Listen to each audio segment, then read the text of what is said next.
Step 7. Set up recurring invoices if applicable.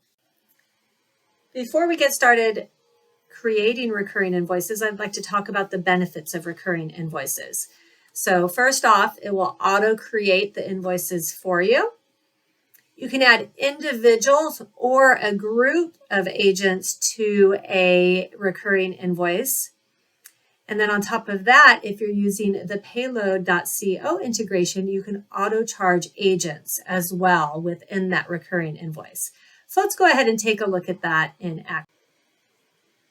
So before setting up recurring invoices, if you will be adding groups of people to invoices, so maybe you have a monthly desk fee that you charge to the agents and it's all the same amount, then the first thing you're going to do is go to directory and to groups. We reviewed groups earlier when we talked about commission plans, and we briefly touched on this agent billing group.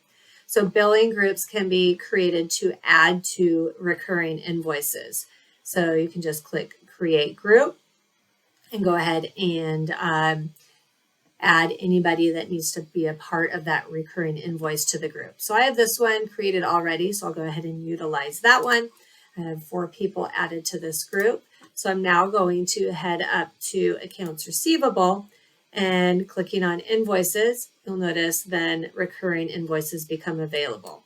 Now regular invoices can be created, but when you create a regular invoice, you'll notice that number one, if I go ahead and scroll down here, you'll notice I don't see agent billing, right? I only see individual people. So you can't add groups to individual invoices. It also doesn't automatically create them every month. You can send it out and allow them to pay electronically via the money transfers payload.co integration. So that is available, but it doesn't give you those benefits we discussed of auto creating the invoice, adding groups of people to an invoice, or auto charging. So creating the recurring invoice, you're going to notice that there's additional functionality available, quite a few more fields. I'll cover a few of these, but there's this article, Creating a Recurring Invoice, that will walk you through everything step by step. So it first goes through creating a recurring invoice. It goes through what every field here is used for. And then it has a section here where it shows you how to add auto charge settings. Within the auto charge settings, it's going to link to the articles about setting up the integrations that are available for money transfers to receive payments electronically on invoices. So if you are going to be automatically charging a bank account or credit card, you'll need to utilize the money transfers integration. So you'll notice first it walks you through how to set up this integration. And then if you're going to be auto charging, the banking information needs to be added. So it walks you through also adding the banking information, and then it walks you through step by step how to set up auto charge settings. Okay, so all of that information is in the article. I'm going to go over high level here how to create a recurring invoice, but it's all included step by step in that article. So first off, you'll want to name the recurring invoice, and then repeat every. So how often is that recurring invoice going to be created? So we'll say monthly. And then when do you want it to start? So let's say it's starting on January 1st. Is there an end date? Is there a draft period? So do you want this to be created prior to when it's starting? So maybe you want it created 1 week prior. Sometimes people want to go in, double check, add additional fees. And then notifications, when's it going to be notified to the user?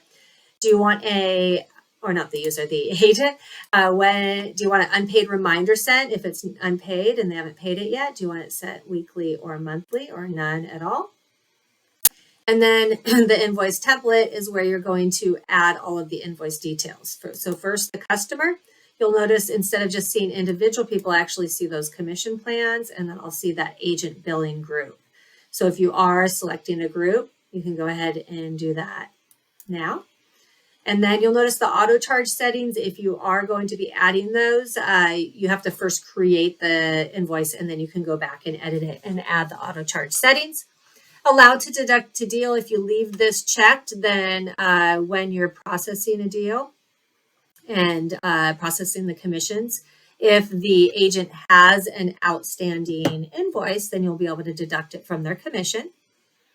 And then payment terms, so when's it due? So let's say it's due the end of the month.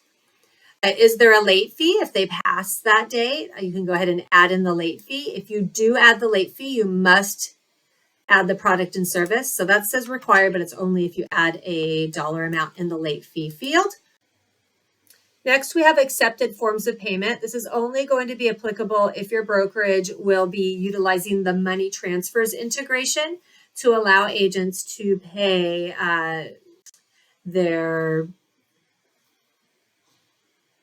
Next, we have the accepted form of payment.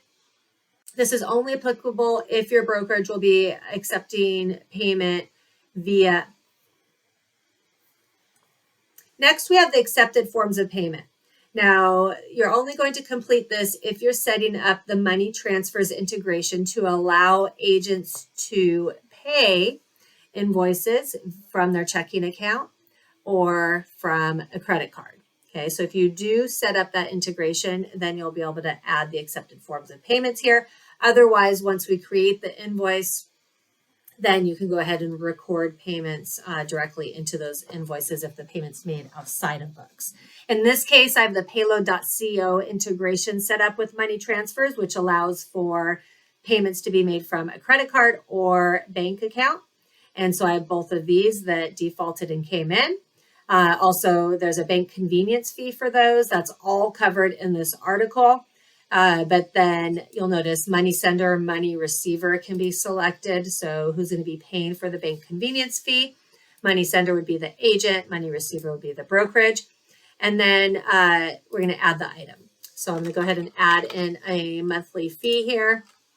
This comes from products and services that were set up in settings. So we talked about the importance of setting up product and services and chart of accounts so that you can easily add these items as you're building out your account. So I added that monthly fee when that product and service was set up. It had an amount associated with it, but if it's different in this particular instance, you can override that. And then you'll notice it automatically pulled in with the appropriate chart of accounts that's associated with that product and service. And then I can go ahead and click create. Now the recurring invoice is now created. And now anybody that's a part of this group, starting on January 1st, there will be individual invoices for all 4 people that are part of this group that automatically get created for each of them.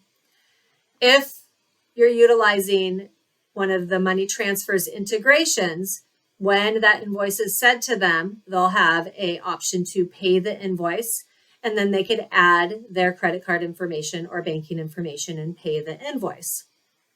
And it will show them what their fee is for paying the invoice electronically.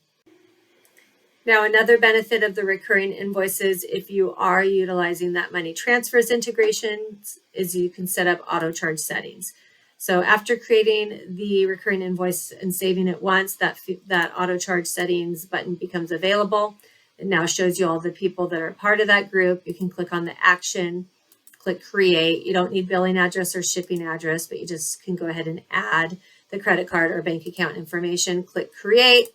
And after you do that, then you'll want to make sure that you add the auto charging date. So at what date is it going to charge on? And then also right above that, there's the auto recharge. So if the payment gets attempted to go through on the auto charging date, it gets declined, you can go ahead and enter a auto charge recharge date. So maybe 1 day, 3 days after you want it to go ahead and try that payment again, then you can go ahead and enter that and then save that recurring invoice. So now that recurring invoice will get created on January 1st in this case. So we'll have 4 invoices for all 4 of those people created on January 1st that will then become available. If you're not setting up auto charge, but you are utilizing the integration, it'll send them a copy of the invoice based off of your recurring invoice settings, and then they'll be able to pay that electronically. If the auto charge is set up, then it'll attempt to auto charge. If you're not utilizing the integration and you're simply going to log a payment, so the invoice was sent, Lathan here brings you in a check, then you're simply going to click on that line item of that invoice and then select record payment. You'll select the payment method. Let's say they brought me in a check. I'm just recording this. I'm depositing that to my bank account. I can enter the check number for tracking purposes, a memo or reference, click continue. And now it's going to go through and record that payment on this particular invoice and update the status to paid. And that is all I have for you for recurring invoices.